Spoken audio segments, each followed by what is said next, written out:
investigadora en el Centro de Investigaciones y Estudios de Género de la UNAM y es de verdad un honor para mí presidir este panel. Para presentar el panel quiero darme en mi calidad de moderadora, dar un poco de antecedentes sobre a qué nos referimos cuando hablamos de la justicia en la subrogación, de la gestación subrogada en México. Hemos visto a lo largo de la jornada que la gestación subrogada es un sitio de enormes tensiones conceptuales, políticas, legislativas, sociales, académicas. En términos académicos me parece muy importante, y esto tiene mucho que ver con el lugar de donde vengo, la investigación en estudios de género y teoría feminista. Hemos visto un enorme debate dentro de los feminismos y los estudios de género con respecto a este tema.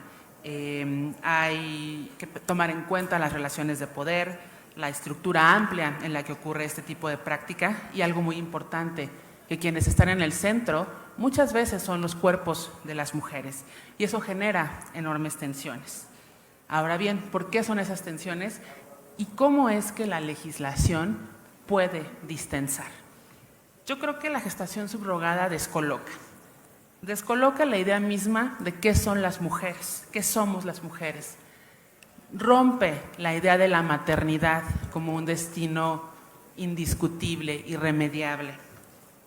También la gestación subrogada nos ayuda a pensar en la agencia de las mujeres que deciden gestar para otros no son unas víctimas, como dice un discurso tradicional. Son mujeres con voces que tenemos que escuchar y de las que tenemos que aprender, así también como de las madres y padres de intención.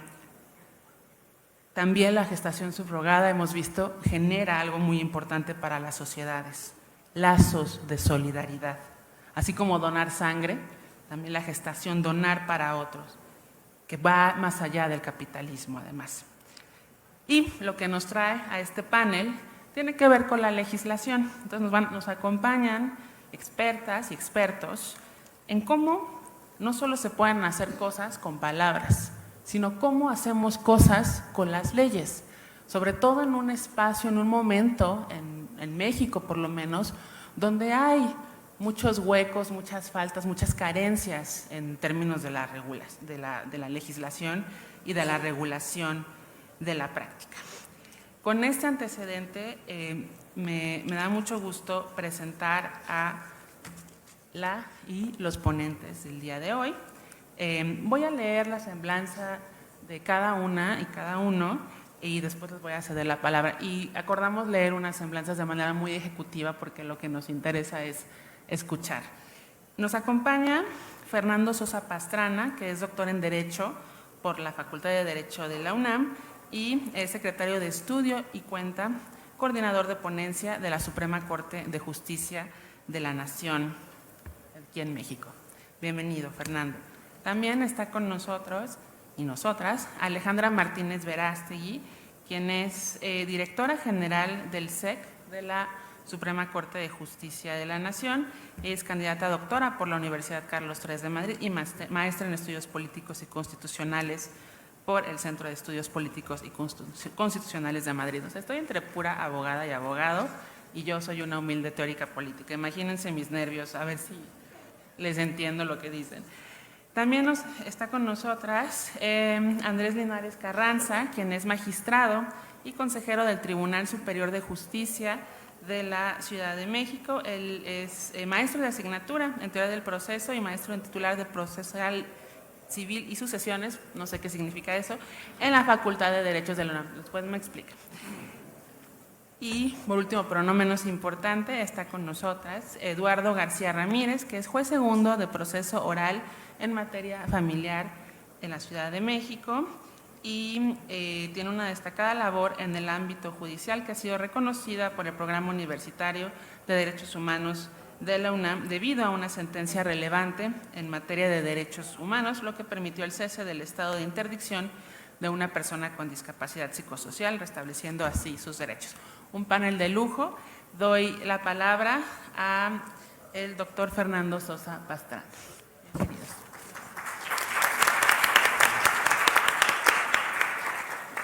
Bueno, muchas gracias. De verdad quiero agradecer a la invitación, sobre todo a la doctora Neris. Me quedó claro el mensaje. Voy a procurar exorcizar mi lenguaje jurídico, que es difícil, pero voy. Ok, vamos a analizar los precedentes de la Corte con perspectiva a una regulación a futuro.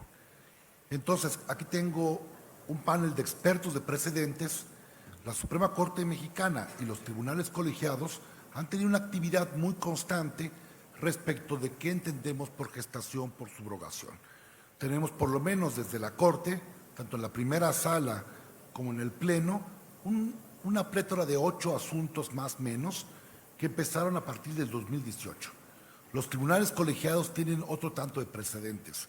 Una búsqueda rápida encontramos 12 en la Ciudad de México. ¿Y qué les puedo decir de la justicia local?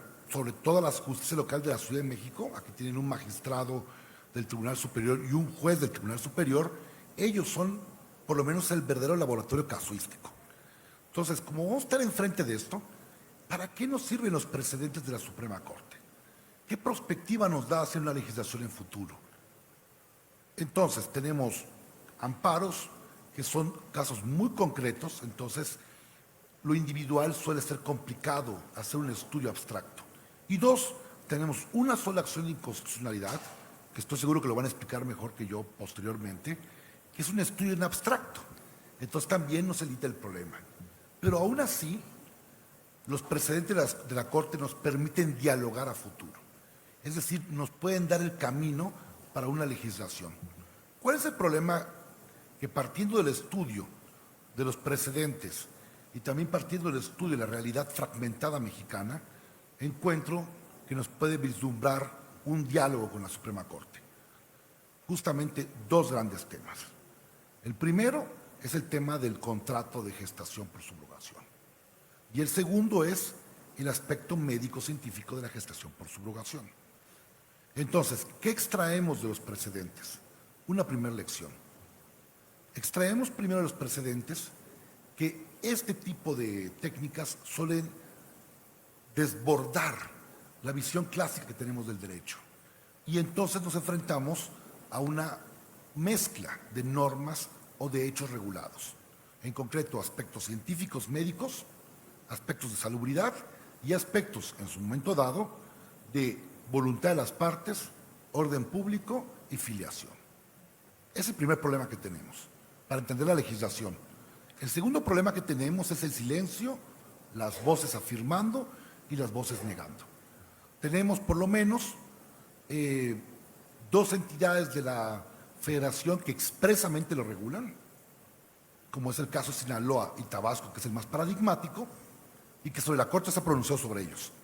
Y estas dos legislaciones, como ustedes han escuchado, la forma en hacer valer y hacer efectivo el derecho es que una prevé una adopción y otra prevé un certificado médico para hacer constar la gestación por subrogación.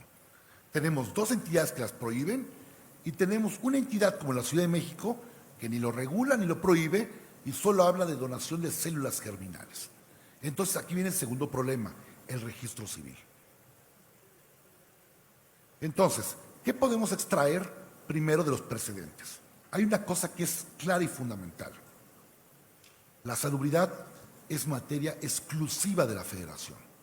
Entonces, cuando los legisladores locales empiezan a introducir, como pasó en el caso de Tabasco, elementos de certificados médicos, documentos médicos, la norma se declara inconstitucional ni siquiera por ver idoneidad, porque invade una esfera competencial, algo que le pertenece solo al Congreso de la Unión. Y después tenemos el tema de la afiliación, que es concurrente con todos. Entonces, si queremos ver una lección detrás de estas precedentes de la Corte, hagamos un experimento. ¿Qué es lo que le corresponde al Congreso de la Unión sí o sí? Salubridad. La gestación por subrogación, si queremos verlo con perspectiva de género, me puede corregir la doctora, y se lo suplico que me corrija, es que no podemos pasar inadvertido que puede haber mucho tipo de violencias si no hay una práctica regulada. Violencia obstétrica, violencia económica, y es una violencia que sí o sí recae sobre la mujer. Entonces, lo primero que sí es facultad exclusiva por el artículo 73 constitucional, y además la Corte lo dijo, en la acción de inconstitucional pleno es salubridad. Regular el aspecto médico es fundamental. Claro, regularlo con un sí, porque por lo menos la Corte se ha pronunciado que sí es posible regularlo. Pero entonces nos deja el segundo problema, que pareciera que es un problema vinculado y está fragmentado con la facultad de los congresos locales. Filiación, contrato de gestación, que regularía la voluntad procreacional, y además el problema del registro. Y entonces, la pregunta que nos haríamos es, las lecciones de la Suprema Corte, en este sentido ha sido, es facultad del Congreso local. Tan es así que Tabasco puede y Sinaloa puede. Pero entonces, ¿cómo podemos llegar, ojo, y aquí es la parte interesante, a una legislación unificada que nos permita tener y salvar el problema de las relaciones interestatales y también pensar el problema de cómo construimos nuestra norma para cuando vaya el tráfico internacional, por ejemplo, hacia el exterior, no hagamos una doble carga a las partes. Pongo un ejemplo, Tabasco.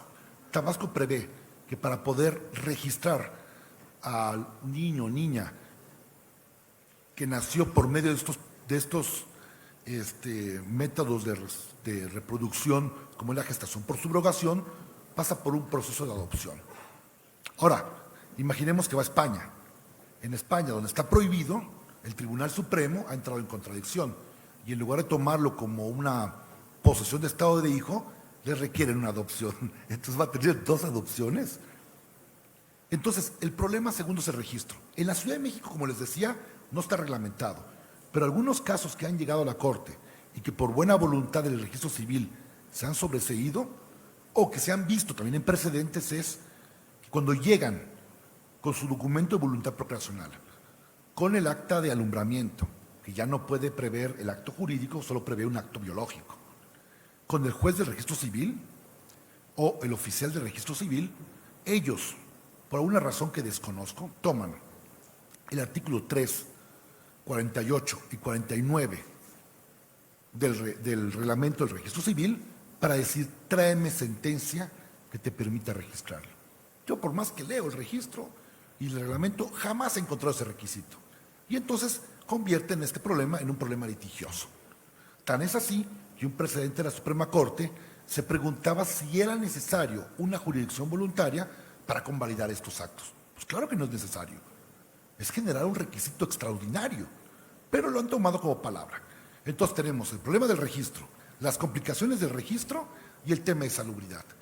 ¿Cómo entonces tomamos una lección o unificamos? Y aquí vengo a mi primera propuesta. Creo que el Congreso debe tomar una facultad que no está en discusión, que es su facultad de salubridad. Y el acto jurídico que es la voluntad procreacional, no puede estar disuelto del acto médico. Debe estar acompañado. Es más, le da certeza, porque entonces evitaríamos que se legalicen documentos jurídicos, gestaciones subrogadas ficticias, con todo lo que pueda implicar eso para una mujer. Imagínense que a una mujer le hagan pasar un embarazo que no pasó por un proceso de gestación como una forma de ella para renunciar a su maternidad. Ya dijo la Corte que no tiene derecho a renunciar a la maternidad quien es madre por sustitución, pero puede darse el tema si se lleva a litigio. Entonces pongamos la regla. El problema es el contrato y el registro inmediato. Porque si la legislación de la Ciudad de México, que tiene un tema amplio, lo sujeta a una condición, la de Sinaloa es inconstitucional porque abarca temas médicos, y por el otro lado tenemos a otra que te obliga a un proceso de adopción, pues el tiempo es que si ya hay un menor o un niño o una niña, va a estar sujeto, como decían ustedes, al destierro filial. Entonces, ¿cómo podríamos hacer esta propuesta? Creo que habría que retomar una vieja regla que contiene nuestra Constitución, que es limitada, que es el famoso pacto de coordinación que busca la armonización del derecho interlocal. Si el problema es el registro y la forma de probar el acto jurídico, entonces es momento de darle vida a un artículo constitucional que sigue esperando ser aprovechado y que justo surgió para evitar el conflicto en problemas de registros y actos jurídicos, que es el artículo 121 constitucional. El artículo 121 habla literal, y voy a leer la parte que nos corresponde: en cada entidad federativa se dará entera fe y crédito de los actos públicos, registros y procedimientos judiciales de todas las otras. De aquí viene la parte que me interesa.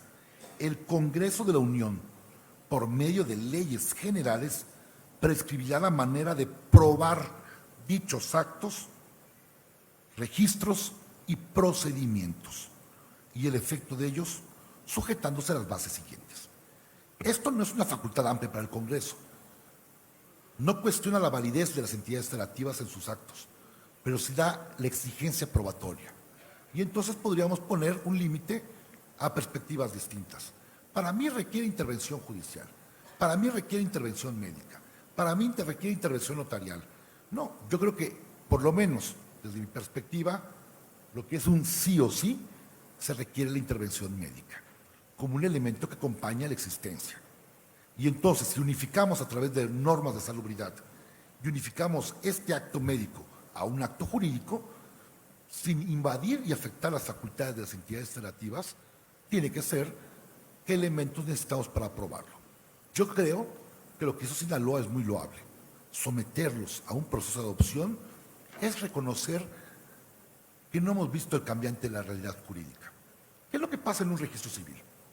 Ya sea una relación de una persona que vaya a querer registrar a su hijo o bilateral, el acta de alumbramiento hace fe de este adagio románico de madre siempre cierta, ¿no? Pero aquí ese no es el punto de discusión, ¿eh? Entonces habría que preguntarnos cómo va a ser siempre cierta la voluntad procreacional. Y eso tiene que ver con la participación médica, para el cuidado y evitar la sobreexplotación, sobre todo de las mujeres, que son las que se encuentran en este tráfico. Debemos, el 121, bien lo dice el gran afamado profesor Vázquez Pando, es una facultad muy restricta del Congreso de la Unión, pero en esta materia es cuando más encontramos los problemas de conflictos interestatales, que requerimos unificación sin afectar el federalismo contractual, pero sí darle certeza a la salubridad nacional, que es facultad del Congreso. Creo que esta es la lección silente que encontramos de los precedentes de la Suprema Corte. La Suprema Corte, de su forma silente, también colabora con el pueblo. Esta es la forma en que nos dice: resolvamos el mosaico competencial, que es, digamos, el embrujo constitucional, poniendo orden, quizás desde mi punto de vista humilde, los dos grandes problemas: registro y dos, el acto médico que requiere salubridad. Y estoy pasando de alto, y ya sabemos que esta regulación tiene plena certeza constitucional y que creo que han tenido mejores ponentes que su servidor. Justo en tiempo. Gracias.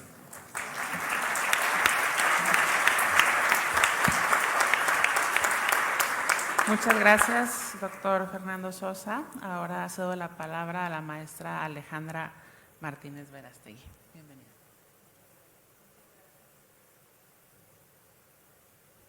Muchas gracias. Muy buenas tardes a todas y todos. Es para mí un verdadero honor participar en este panel y formar y poder emitir alguna opinión con este grupo de expertas y expertos que me acompañan. De verdad agradezco muchísimo la invitación. Quiero agradecer muy especialmente a David Mejía por la invitación, a las personas que hicieron posible la organización de este evento y a nuestra moderadora, la doctora Nery Chaparro, por la presentación y la moderación. Muchísimas gracias. Bueno, yo voy a también hablar de la jurisprudencia de la Suprema Corte en materia de gestación subrogada. Ya se dijeron varias cosas por Fernando, con lo cual voy a intentar no repetir para poder llegar a puntos más concretos que creo que tendrían que ser tomados en cuenta para la legislación que se pretende elaborar. como bien lo mencionó Fernando, yo también creo que tomar en cuenta los criterios de la Corte es sumamente importante, sobre todo porque se han analizado a partir de casos concretos, salvo en un caso que tiene que ver con una revisión que también ya mencionó Fernando de una acción de inconstitucionalidad en el que se analiza la norma en abstracto. El resto de los asuntos pues nos permiten ver cuáles son las consecuencias de la aplicación de ciertas normas a casos concretos, y eso tendría necesariamente que tomarse en cuenta para establecer una regulación adecuada. En el contexto mexicano, como seguramente ya ha quedado claro en las mesas anteriores y como bien saben, pues únicamente hay regulación en 2 estados que son Tabasco y Sinaloa, pero también hay 2 estados que niegan esta práctica, es decir, que declaran nulos o inválidos los contratos o los acuerdos de gestación subrogada, que son Querétaro y Coahuila. En estos casos lo que se establece es que se presume la maternidad de la mujer gestante. La Corte en realidad ha resuelto varios asuntos relacionados con gestación subrogada. Una acción de inconstitucionalidad, que es la que les mencionó ya Fernando, 7 amparos en revisión, y ha emitido una declaratoria general de inconstitucionalidad. Les voy a decir en términos muy generales qué se ha planteado, cuáles son los casos sobre los que se ha pronunciado la Corte, cuáles son los hechos de estos casos y sobre todo qué es lo que ha resuelto la Corte. Antes de eso me gustaría referirme a 3 conceptos muy importantes, algunos surgidos en la interpretación de estos asuntos, otros no, que la Corte ha tomado muy en cuenta para llegar a las decisiones. El primer concepto es la familia como realidad social. La Corte se empieza a pronunciar sobre el tema de cómo entendemos a la familia o cuál es el concepto de familia constitucionalmente protegido. Y la Corte establece básicamente, y esto lo hace primero revisando casos de matrimonio igualitario, la Corte básicamente establece que la familia debe ser entendida como una realidad social, es decir, no hay un modelo de familia prescrito y protegido por la Constitución, sino se deben tomar en cuenta cualquier tipo de familia que forme parte de nuestra sociedad. Entonces, ese es un concepto sumamente importante para el abordaje de estos asuntos. También el siguiente concepto es el de la voluntad procreacional, que se ha dado sobre todo en casos de reconocimiento de hijos. La voluntad procreacional, ha dicho la Corte, pues que es, digamos, la intención de una persona de asumir a un hijo o hija como suyo y hacerse cargo de él, es decir, asumir el rol de padre o madre con todas las consecuencias que esto implica. Y este concepto también me gustaría resaltarlo porque es muy relevante para la decisión de los asuntos. Y el tercer concepto que creo que también es importante destacar es el tema de la persona gestante o persona con capacidad reproductiva. La Corte no habla todo el tiempo de mujer, sino también de persona gestante, tomando en cuenta a los hombres trans que tienen capacidad reproductiva, con lo cual creo que eso también es muy importante revisarlo en la legislación.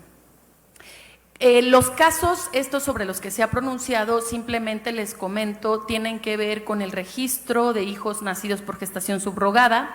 Estos en casos planteados en Yucatán y en la Ciudad de México. Todo el resto de los asuntos han sido impugnaciones de la legislación del Estado de Tabasco.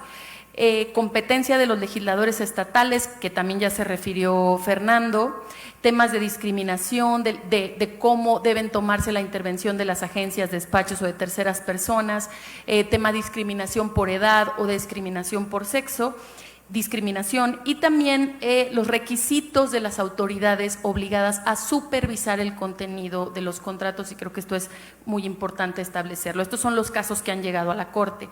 En 2 cuestiones la Corte ha declarado también, ha hecho una declaratoria general de inconstitucionalidad en 2 porciones de la normativa del Estado de Tabasco. La declaratoria general de inconstitucionalidad, seguramente ya conocen esta figura, pero por si acaso no, la voy a mencionar muy rápido. Cuando el Pleno o la Sala, en un amparo directo en revisión o un amparo indirecto en revisión, declaran la inconstitucionalidad de una norma general, a partir de la reforma de 2021 no hace falta que esta declaratoria se reitere, simplemente declaran la inconstitucionalidad de esta norma, informan a la autoridad emisora en un plazo de 15 días para que en 90 días derogue o modifique esta norma. Esto tiene que ser votado por 8 ministros o ministras y digamos que aplica para todas las normas excepto en los casos tributarios. Entonces hay 2 fracciones que la Corte ha emitido declaratoria general de inconstitucionalidad en cuanto a la legislación de Tabasco. Bueno, ¿cuáles son los casos? En primer término, pues tenemos el tema del registro de los hijos nacidos por gestación subrogada. Como les decía, uno fue planteado en la Ciudad de México, una pareja de extranjeros básicamente, reconocida además como pareja de hecho en España, una pareja homosexual, intentó registrar a su hija y se le negó el registro aludiendo a que no existía regulación alguna en la Ciudad de México. Un caso muy parecido ocurrió en Yucatán. También unos esposos fueron a inscribir el nacimiento de su hijo y se les negó por las autoridades la posibilidad de inscribir al niño o a la niña en el registro civil.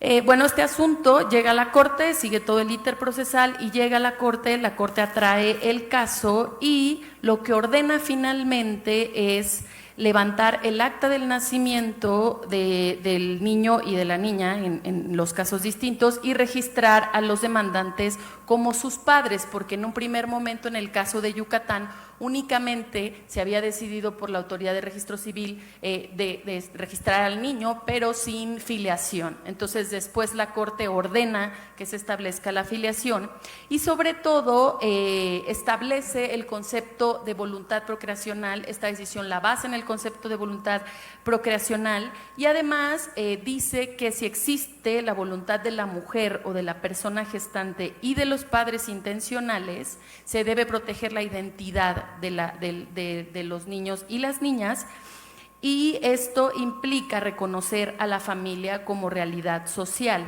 En el mismo asunto, pues también se establece que hay parejas estériles o parejas homosexuales que deberían tener como derecho acceder a las nuevas tecnologías para poder, cumplir o su derecho de integrar y organizar y desarrollar su familia. Quiero decir que en estos casos también la Suprema Corte ha tomado en cuenta los precedentes de la Corte Interamericana de Derechos Humanos en el sentido de cómo ha interpretado el artículo 11 de la Convención en relación con el derecho a la vida privada. Es decir, la Corte Interamericana ha dicho que este derecho implica que toda persona puede gozar de los beneficios del progreso científico y tecnológico, no solamente tratándose de parejas del mismo sexo, sino también de parejas con problemas de infertilidad, y entiende que toda persona, sin ninguna distinción, debe tener acceso a poder gestar por estos medios. En cuanto al interés superior de la niñez, lo que implica la filiación y lo que debe proteger, sobre todo de acuerdo con la Corte, es el derecho a la identidad, es decir, a tener un nombre, una filiación y a estar inscrito inmediatamente después de su nacimiento. Entonces, de acuerdo con la Corte, estas cuestiones no pueden ser negadas. También pues se ha planteado el tema de la competencia del legislador local. No voy a abundar en esto porque ya lo explicó Fernando Sosa, pero sí me gustaría hablar de otro asunto que tiene que ver con la impugnación ya de la legislación de Tabasco, en el que se plantea que hay una porción normativa básicamente que establece que las mujeres gestantes, que da prelación a las mujeres gestantes y a sus cónyuges respecto de otras personas para que cuando exista, digamos, una incapacidad de ser madre o padre a las personas contratantes, éstas asuman la custodia del hijo nacido bajo esta técnica de reproducción. En este caso, lo que ha dicho la Corte pues es que esto no tiene ningún sentido, que el vínculo genético con la gestante o con los donantes, es decir, con quien tiene vinculación genética, no es motivo para que esté en automático legitimado y tenga la prelación para decidir qué pasa en caso de que no se asuma por quienes tenían la intención de ejercer la voluntad procreacional. En este caso se debe revisar cada caso concreto para determinar cómo atender las circunstancias del caso concreto, es decir, con quién viven los niños y las niñas, si se renunció o no, qué es lo que se estipuló, y todas estas cuestiones se debe revisar cada caso concreto. También se declara inconstitucional una porción normativa de esta legislación en la que se subordina a la mujer a que tiene que contar con la autorización del cónyuge o del concubino hombre para poder ser gestante, ¿no? Entonces, esto se declara discriminatorio, se dice que las mujeres deben tener derechos sobre su propio cuerpo para fines reproductivos, y esto vulnera el principio de igualdad y no discriminación.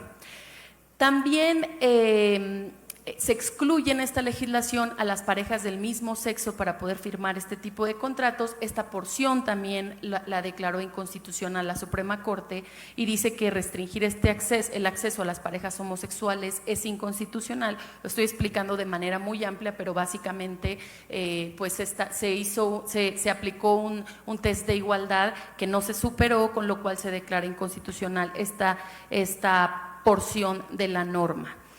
También, en posteriores asuntos, también relacionados con la legislación de Tabasco, se revisa si el caso de las agencias, ¿no? Las agencias, los despachos o terceras personas, si los contratos son nulos, porque se hizo una reforma en la que se estableció que eran nulos los contratos con un intermediario, que no podía haber intermediarios, si esto vulneraba o no la libertad de trabajo y de comercio. Ante eso la Corte dijo pues que sí se vulneraba y que se debería permitir a las agencias el derecho, la libertad de comercio a las personas morales, pero también porque esto daba acceso a las personas que quieren ser padres o madres mediante técnicas de reproducción asistida a ejercer sus derechos. También en la legislación de Tabasco en algún momento se reguló el tema de las personas extranjeras, es decir, se restringía esta posibilidad únicamente a personas mexicanas, y esto también fue declarado inconstitucional por la Suprema Corte, ya que se estableció pues que no hay ninguna justificación, repito, con un test de igualdad se determinó que esta porción era discriminatoria. Voy terminando, simplemente voy a resaltar un último punto. En el caso de la edad de la mujer contratante, lo que establecían también la legislación de Tabasco establecía un mínimo de edad para la mujer contratante de tener entre 25 y 40 años, y esto sí que la Corte dijo que no era una medida para satisfacer un propósito constitucionalmente válido, con lo cual la declaró inconstitucional. No así para el caso de la mujer gestante, ya que también la Corte determinó que la edad de la mujer gestante establecida en las normas, que era entre 25 y 35 años, pues sí, lo que buscaba era garantizar el derecho a la salud tanto de las mujeres o las personas gestantes como también de los productos de la gestación, ¿no?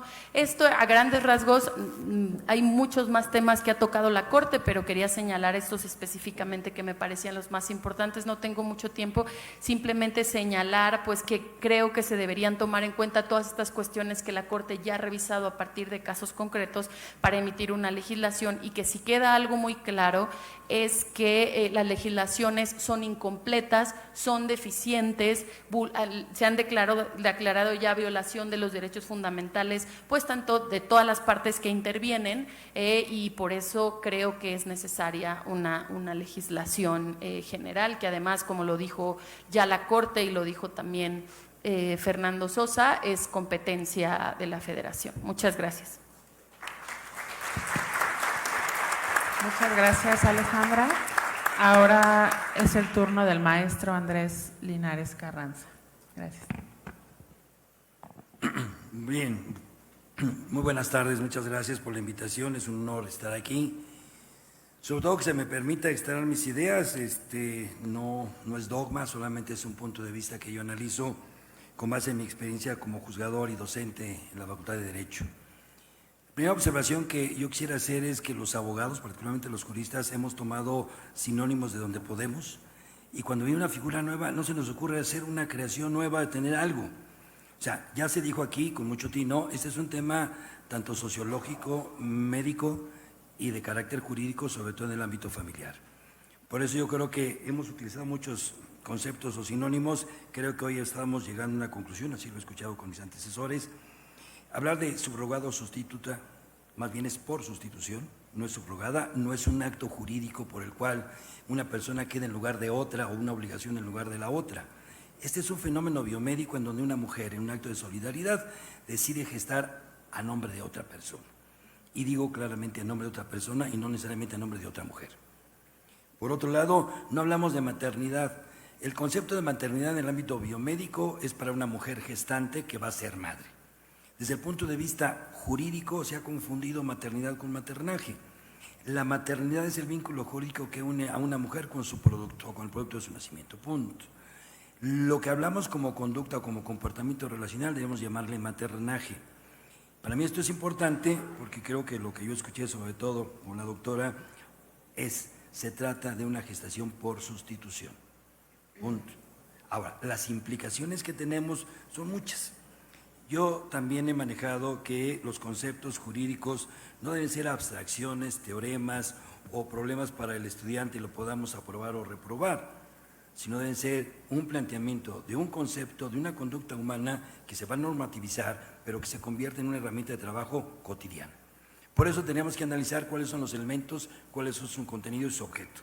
Así yo propongo que la definición de un convenio sea, ¿verdad?, el convenio que se celebra entre una mujer sin voluntad procreacional, quien va a permitir que en su útero se pueda gestar un ser humano, que puede o no compartir material genético de ella. O sea, son las variantes que tenemos, para que llegado el nacimiento de el menor sea entregado a la mujer, aquí tendría que corregir producto del embarazo, a la mujer, hombre o pareja con voluntad procreacional, con quien se celebró dicho acuerdo de voluntades, y del mismo modo, quede filiado con la línea paterno-materna de estos. Trato en este concepto de poner todos los elementos prácticos, teóricos y jurídicos que se tienen.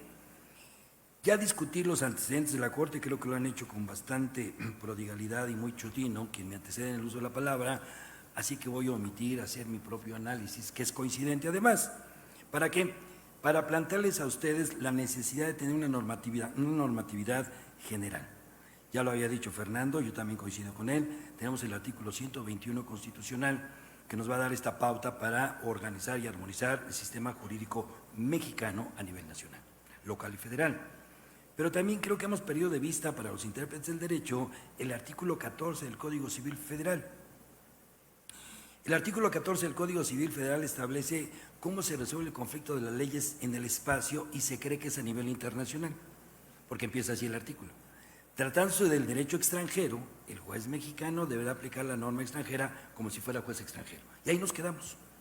Y se nos olvida leer el último párrafo que dice, después de todas las reglas que nos da de interpretación o conflicto de leyes en el espacio, dice, lo mismo debemos hacer cuando se trate de normas de diferentes entidades. ¿Y cuál es la solución? El penúltimo párrafo establece que cuando dos normas colisionen, no podemos excluir una de la otra, como se hacía anteriormente. Hoy por hoy, las normas en conflicto deben ser interpretadas de manera armoniosa para que los principios de una y otra se apliquen en el caso concreto. ¿Y esto por qué? Porque hemos visto, y también lo han dicho mis antecesores, que tenemos temas otra vez de acto jurídico, que es contrato, de actividad biomédica, de efectos familiares o jurídico-familiares, y el último punto es el de la afiliación. Pero cuando hablamos de la afiliación, yo creo que tendríamos que destacar sobre todo, antes que todo y siempre, ¿verdad?, los derechos fundamentales del producto del embarazo. O sea, un ser humano que llega a este mundo sin desearlo, sin quererlo, sin saberlo, simplemente es parte del fenómeno de procreación de la humanidad. O sea, no es nada nuevo. Lo que resulta nuevo es cómo es su gestación, cómo es tal vez su fertilización. Son dos elementos biomédicos totalmente diferentes. Entonces, esto creo que es lo que tenemos que resolver. Y la otra, que podemos evitar todo este lío si hacemos una interpretación integral de todas las normas que ya conocemos. Hemos confundido el contrato biomédico, el contrato que celebran las partes con los médicos, el contrato o convenio que celebran entre sí los donantes de las células germinales, el de la mujer gestante, con los efectos jurídico-familiares. Y luego tenemos principios que están en los códigos civiles y familiares que soslayamos. cualquier persona que quiera reconocer a un hijo voluntariamente, esto es suficiente. El artículo 360 del Código Civil del Distrito Federal, hoy Ciudad de México, hace un cambio relacionado con este tema desde el año 2000, o sea, esto hace 24 años y no nos hemos dado cuenta. La mayoría de los códigos, excepto el del Distrito Federal, dicen que en los hijos nacidos fuera de matrimonio la filiación se da por la mujer por el solo hecho del nacimiento, que rompe con este esquema. Pero el Distrito Federal no. En el Distrito Federal dice que la filiación también se establece. ¿Quita hijos matrimoniales o no matrimoniales? Solamente dice, la filiación también se establece por el reconocimiento voluntario que haga la madre, el padre o ambos, o una sentencia que así lo declara. Sentencia que tendrá que declararse cuando el padre o la madre se niegan a reconocer al hijo, pero no cuando quieren reconocerlo. Y luego viene una norma de carácter secundario que le hemos dado primacía y también, como dice Fernando, ni siquiera tiene norma, el reglamento del registro civil. De origen, el registro civil, tanto oficialías como juzgados en la Ciudad de México, parten del principio de la buena fe.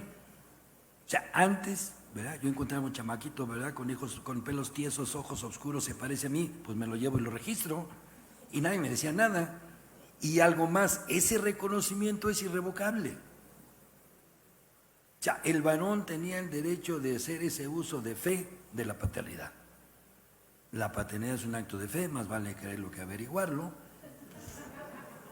¿Por qué no puedo tener yo un acto no de fe, sino de voluntad procreacional? No es fe ciega, es deseo de ser progenitor, de enfrentar los deberes de una procreación, pero es que no solamente la procreación por hacerlo o crearlo, sino por educarlo y formarlo. Eso es lo que decía nuestro legislador, pero vienen los reglamentos del registro civil y en los años 70 se empieza a ver primero una constancia de alumbramiento. Ya los testigos instrumentales no nos sirven, tiene que haber una constancia de alumbramiento. Y hoy por hoy esto se complica porque tenemos que llevar un certificado de nacimiento. O sea, el certificado de nacimiento es una norma reglamentaria de carácter administrativo que vamos al registro civil y sin ese certificado no inscriben el nacimiento. Bueno, esa es la regla. Pero por eso vienen las informaciones testimoniales, que es lo que se ha confundido en la Ciudad de México, solamente para suplir la falta del documento. Pero siempre les ha olvidado principios rectores del derecho en materia de filiación. ¿Como cuáles? El matrimonio. Los hijos nacidos de mujer casada son hijos del marido. Ese era el principio antes del año 2000. Ahora tendríamos que aplicar bajo la ley de no discriminación que los hijos de una relación conyugal, sea o no paritaria o no, son de ambos.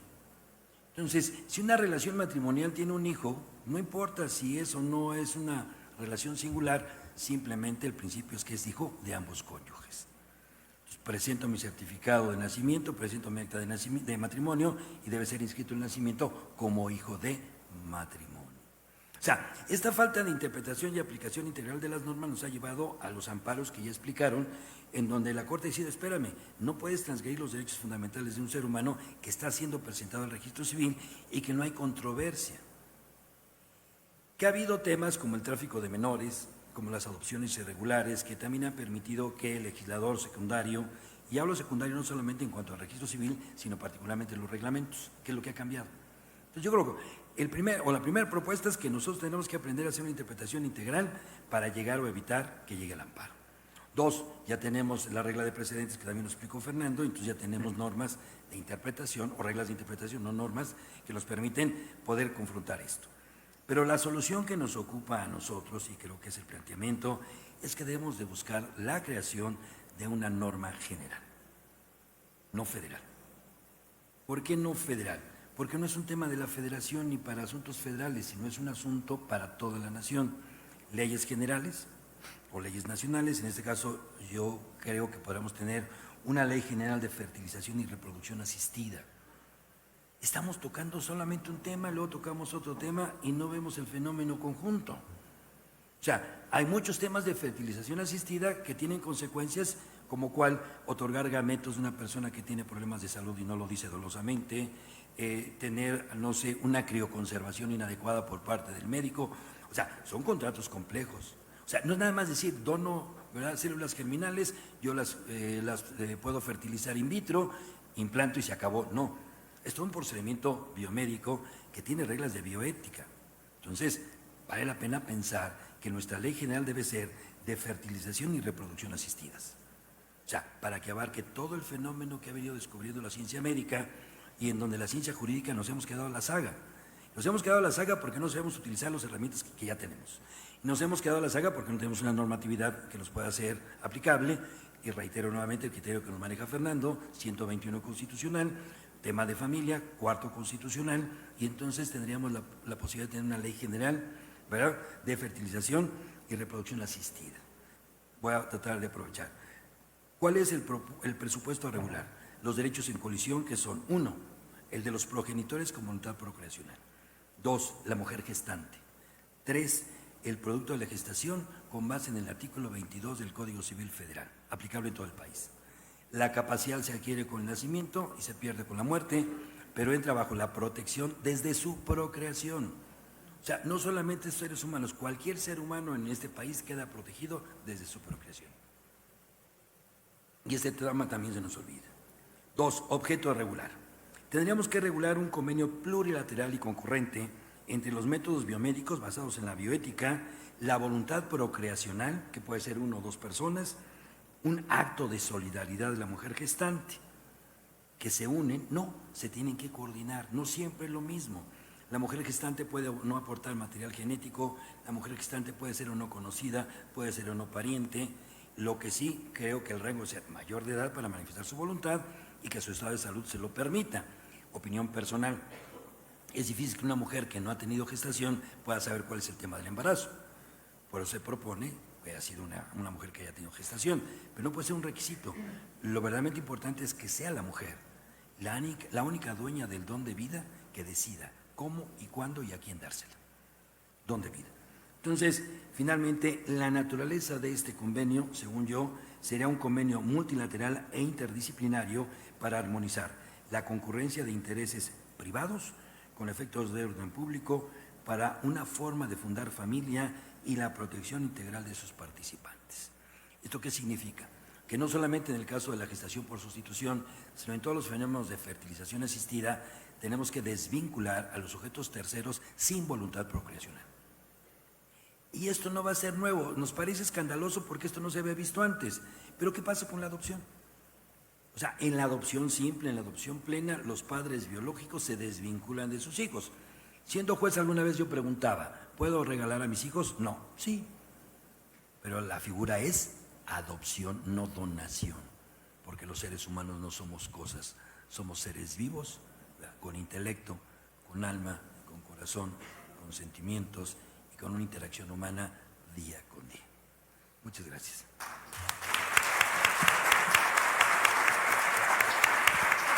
Muchas gracias.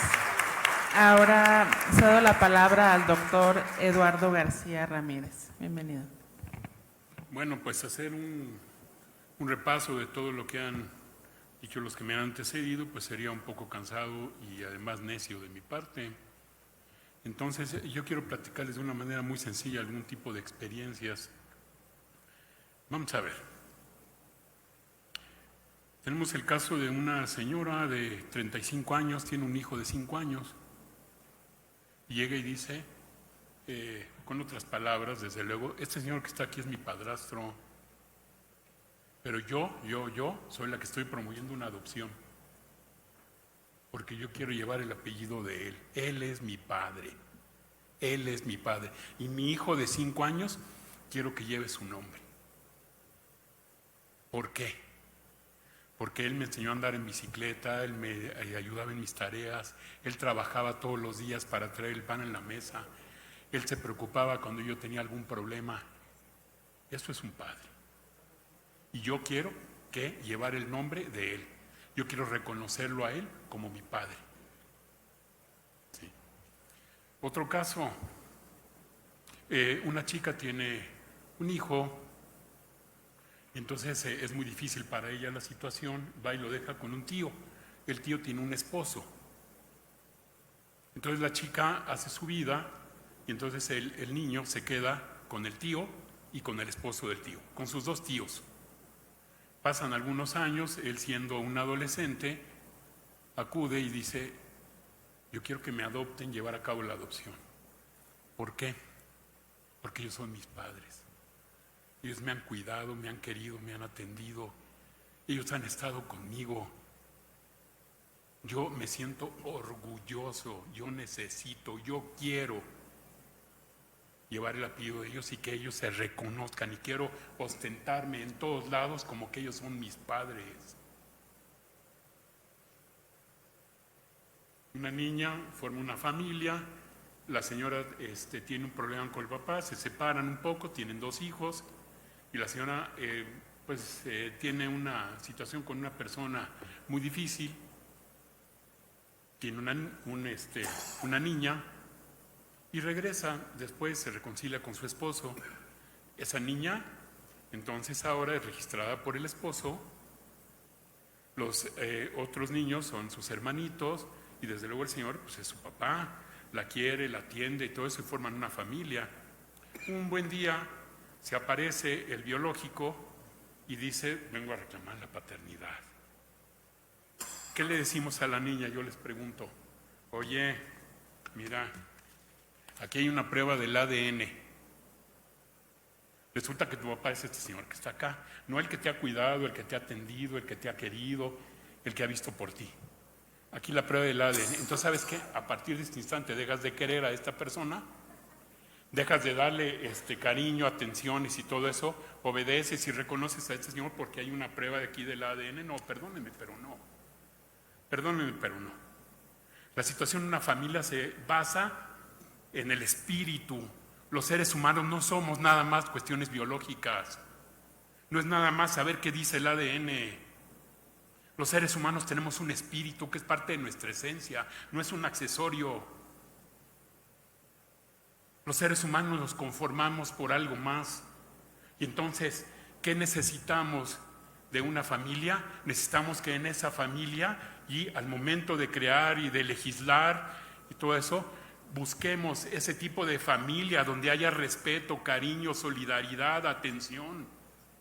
Eso es lo que necesitamos.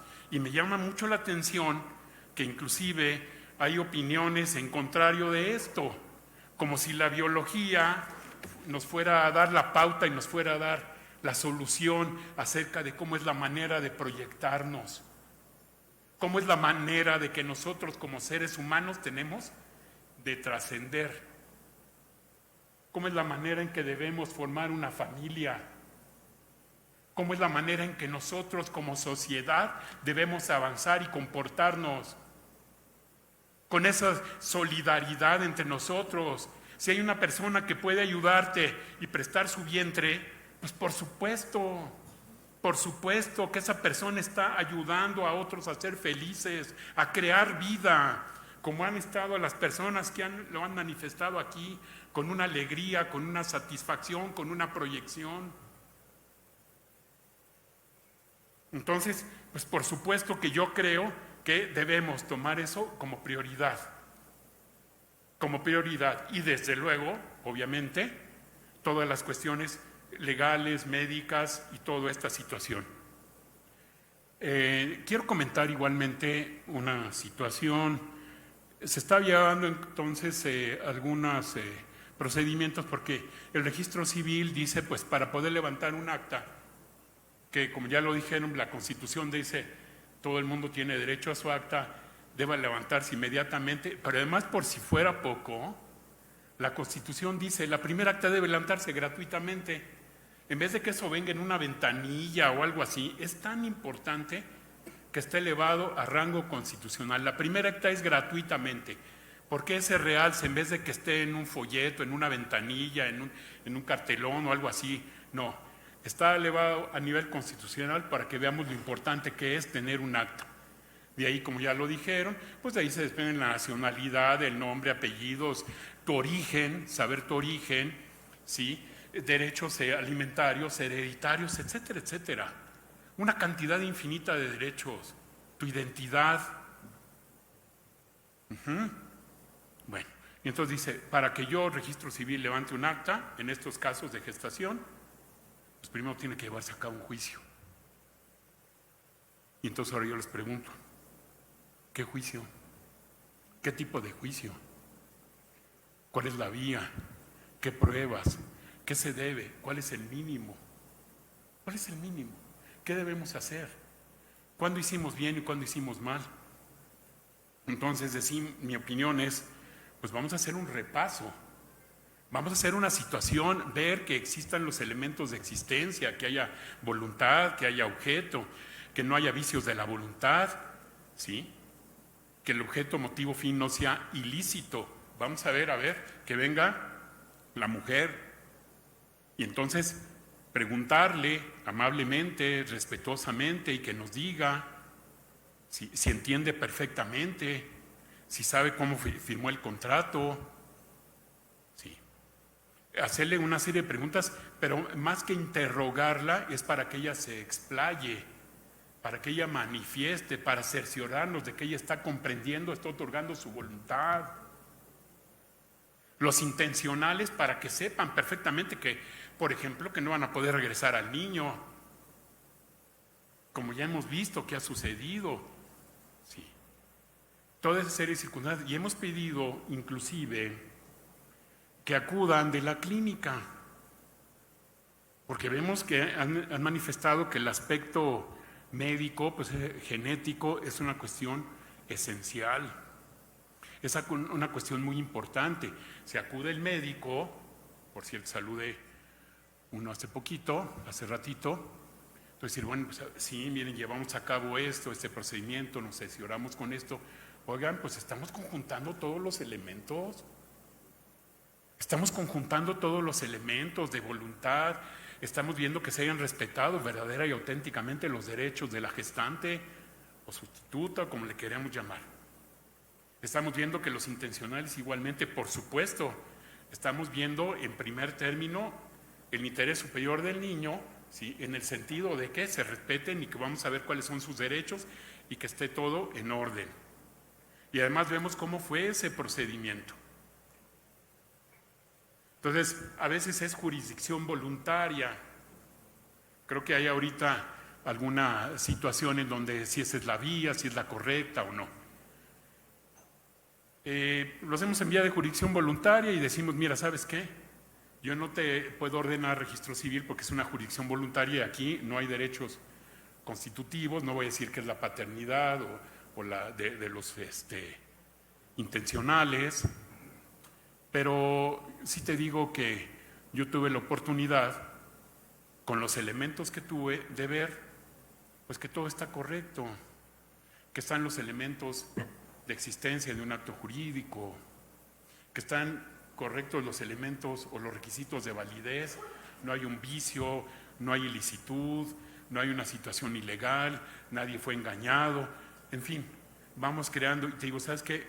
Te presento esto. Y dice el registro civil hasta hoy. Ah, pues qué bueno, porque entonces es lo que yo necesitaba. Yo necesitaba que, bien o mal, jurídicamente o no jurídicamente, pero el registro civil dice, ¿sabes qué? Yo necesitaba que alguien se cerciorara de todo eso.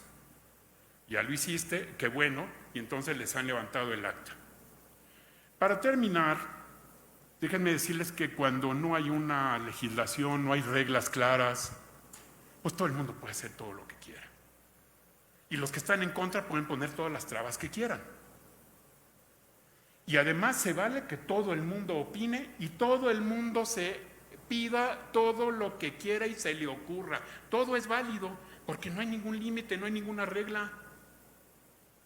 Entonces tenemos gente que viene con toda esa ilusión de cumplir algo que nuestra propia Constitución aquí en México dice que es un derecho humano, el tener hijos, el libre y espaciamiento y de manera informada y toda esa situación. Tenemos la resolución esta de la Corte Interamericana de Artavia Murillo contra Costa Rica, ¿sí? Todo eso lo tenemos. Entonces, ¿sabes qué? Está clarísimo que se trata de un derecho humano, clarísimo, no hay ninguna duda. El problema está en que ¿cómo lo hacemos? ¿Cómo lo hacemos valer? ¿Cómo lo hacemos valer? Si cada quien pide, cada quien opina, cada quien exige. Y entonces la gente que quiere hacer, no, pero ¿sabes qué? Esta no es la vía, te lo desecho. Entonces invéntale a ver cuál es el tipo de juicio y mete uno y otro hasta ver qué tipo de juicio es. Oye, vengo a promover, todavía no nace. hasta que nazca. Y entonces ya que nace, empieza la situación de trámites y trámites y trámites. No puedes avanzar en algunos casos. ¿Sí? Entonces es la situación y que ya está, pues entonces ahora hace falta este trámite, ahora fórmate aquí, ahora fórmate en esta ventanilla, ahora no te recibo. Y no podemos salir, no podemos concluir. Se convirtió en una situación muy, muy difícil, muy difícil. Y para culminar, pues nosotros pedimos para tener los elementos mínimos, esenciales, básicos, pues una serie de elementos, pero quien promueve, no digo nadie en especial, en términos generales, pues cada vez quieren presentar menos, cada vez quieren hacer el trámite más fácil, cada vez quieren cumplir menos requisitos. ¿Con base en qué? Pues con base en decir, oye, ¿sabes que se trata de los derechos humanos de un niño? Tu juez decide. Y si pides más esto, estás retardando la impartición de justicia.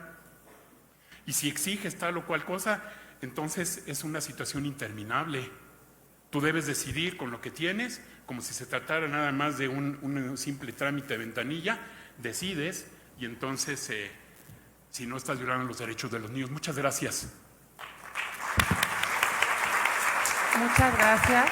Para concluir el panel, simplemente la maestra Alejandra me pidió 30 segundos para decir algo muy importante. Bueno, es muy importante, pero quisiera simplemente que se tomara en cuenta, como ya lo establecí, muchas gracias por los 30 segundos. Quisiera nada más establecer, pues que como ya ha quedado claro seguramente en metas anteriores, pues solamente hay 2 estados que han regulado la gestación subrogada, y creo que es muy importante establecer que los casos derivan simplemente de allí, porque en el resto de estados hay 2 que la prohíben y 1 que no.